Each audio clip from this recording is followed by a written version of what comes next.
আমি দেশ থেকে যাওয়ার আগে বলছিলাম যে ট্রফিটা নিয়ে আমরা দেশে ঈদের মতন উদযাপন করতে চাই এবং আমরা সেটাতে সফল হয়েছি। আল্লাহ আমাদেরকে দিছে সেই ট্রফিটা। আমি আমার টিমমেটরা সবাই একটা কথা বলছে, ক্রীড়া ও প্রতিমন্ত্রী স্যারের কাছে আমার নিকট আবেদন, যেহেতু এটা সাব-20 আমরা চ্যাম্পিয়নশিপ অর্জন করছি, এটা নতুন সরকার গঠন হওয়ার পরে এই প্রথম ফুটবলে কোনো সাফল্য আমরা অর্জন করতে পারছি। তো আমার টিমমেটরে একটা কথা সবাই আমাকে বলছে, আমরা যেন এই ট্রফিটা প্রধানমন্ত্রীর হাতে তুলে দিতে পারি। সেই ব্যবস্থাটা যদি আমাদের ক্রীড়া ও প্রতিমন্ত্রী আমাদের করে দেয় তাহলে ভালো হবে। সেই সাথে আমি আমার ফুটবল ফেডারেশনের সভাপতি স্যারকে ধন্যবাদ জানাই। তিনি আমাদের অনেক কিছুই দিছে, অনেক ফ্যাসিলিটি দিছে, 5 স্টার হোটেলে রাখছে ন্যাশনাল টিমের সাথে। কিন্তু আমার টিমমেটরা তার কাছ থেকে আরও অনেক কিছু আশা করতেছে। তিনি অনেক কিছু আমাদেরকে ভালো কিছু উপহার দিবে, এটা আমি বিশ্বাস করতেছি। ইতিমধ্যে আমাদেরকে ডেভেলপমেন্ট কমিটির চেয়ারম্যান জাহিদি স্যার উনি আমাদেরকে পুরস্কৃত করছেন এবং উত্তর সিটি কর্পোরেশনের মহোদয় তিনি আমাদেরকে পুরস্কার ঘোষণা করছেন। তো আমি স্যারের নিকটে বলতে চাই যে আমরা যেন এই ট্রফিটা প্রধানমন্ত্রীর হাতে তুলে দিতে পারি। আসসালামু আলাইকুম। প্রথমত সকলকে ধন্যবাদ জানাই। আপনাদের জন্য আমরা দেশে একটি ট্রফি এনে দিতে পারছি। দীর্ঘদিন যাবৎ বাংলাদেশ ফুটবল পুরুষ দলের কোনো অ্যাচিভমেন্ট ছিল না, আমরা এটা দিতে পারছি, এতে আমরা অনেক গর্ববোধ করি। আমাদের জনাব মোহাম্মদ আমিনুল হক মাননীয় প্রতিমন্ত্রী ও যুব ক্রীড়া মন্ত্রণালয়, তাকে অসংখ্য ধন্যবাদ। তিনি আমাদেরকে সম্মাননা জানিয়েছেন। আমি ধন্যবাদ জানাতে চাই আমাদের বাফুফে প্রেসিডেন্ট তাবিদ আওয়াল স্যারকে, এবং আমি আরও ধন্যবাদ জানাতে চাই আমাদের বাফুফের ভাইস প্রেসিডেন্ট নাসির জাহিদি স্যারকে আমাদেরকে এত সাপোর্ট করার জন্য।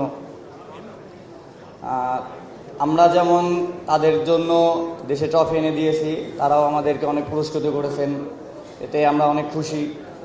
আমরা তাদের কাছে চাইব যেন তারা বাংলাদেশের ফুটবলটা নিয়ে একটু কাজ করে, তৃণমূল পর্যায়ে যেন ফুটবলটা নিয়ে একটু কাজ করে, যেন বাংলাদেশের ফুটবলটা ভবিষ্যতে আরও উন্নত জায়গায় যাইতে পারে। Hello everyone. I'm kind of surprised right now. I didn't think I was going to speak, but I'll keep it short. Thank you guys for showing up. I really shouldn't be surprised. You guys have showed up every step of the way. I'd like to thank everyone here. They've been so incredible.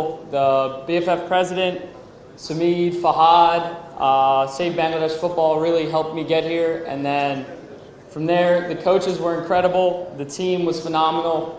It's the hardest working team I've ever been a part of. বর্তমান সরকার যে একটা অত্যন্ত ক্রীড়া পৃষ্ঠপোষক দানকারী সরকার, সেটা আমরা আবার বুঝতে পারলাম, এবং আমার বিশ্বাস আমাদের টিম মাননীয় প্রধানমন্ত্রীর সাক্ষাৎ পাবে, ট্রফিটা ওনার হাতে তুলে দিতে পারবে।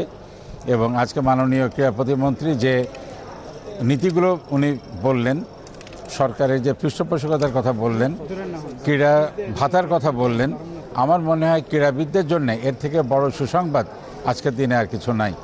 আমি আমাদের ফুটবল ফেডারেশনের পক্ষ থেকে আমি মাননীয় মন্ত্রীকে, প্রধানমন্ত্রীকে এবং সরকারকে আন্তরিকভাবে অভিনন্দন জানাচ্ছি বাংলাদেশের ক্রীড়া জগৎকে এইভাবে উদ্দীপিত করার জন্যে।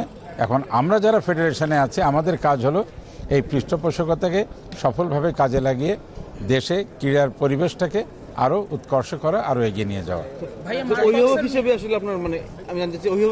আমি অত্যন্ত আপ্লুত এবং আমি এই অনুষ্ঠানটা আয়োজন করার জন্য মাননীয় ক্রীড়া প্রতিমন্ত্রী এবং সরকারের প্রতি আন্তরিকভাবে কৃতজ্ঞ। ভাই, মার্কসের মেয়াদ ছিল 1 মাসের মতো, এখন চুক্তি এক্সটেন্ড করার কোনো পরিকল্পনা? না, উনি 1 মাসের মেয়াদে এসেছিলেন এবং তিনি ভালোভাবে সেটা পারফর্ম করেছেন। তিনিও খুশি, আমরাও খুশি। এখন তিনি দেশে ফিরে যাবেন, এর পরবর্তীতে কি দাঁড়াবে সেটা পরে দেখা যাবে। সামনে আসলে এশিয়ান কাপের বাছাই, এটার জন্য প্রস্তুতিটা এখন থেকে আমরা এশিয়ান কাপের জন্য আমরা মাসাধিক কালের জন্য ক্যাম্পেইনের প্রস্তুতি নিচ্ছি, ক্যাম্প করার প্রস্তুতি নিচ্ছি, এবং সেখানে হয়তো যারা আজকে আছেন এরাও থাকবেন, আরও নতুন ক্রীড়াবিদ সম্পৃক্ত হবেন ফুটবলের। আলটিমেটলি আমরা আগামী এএফসিতে অত্যন্ত আশাবাদী এবং আমরা সর্বাত্মক চেষ্টা করব এএফসি কোয়ালিফাই করার। আমরা আন্ডার 15-এর যে স্ক্রিনিং হয়েছে সেখান থেকে প্রায় 150 ফুটবলার আমাদের স্কাউটিং হয়েছে। অবভিয়াসলি আমাদের পরিকল্পনাটা এমন, আন্ডার 15-এর স্কাউটিং যারা হলো তাদেরকে আমরা নার্চার করব, তাদের নিয়ে এগিয়ে যাব।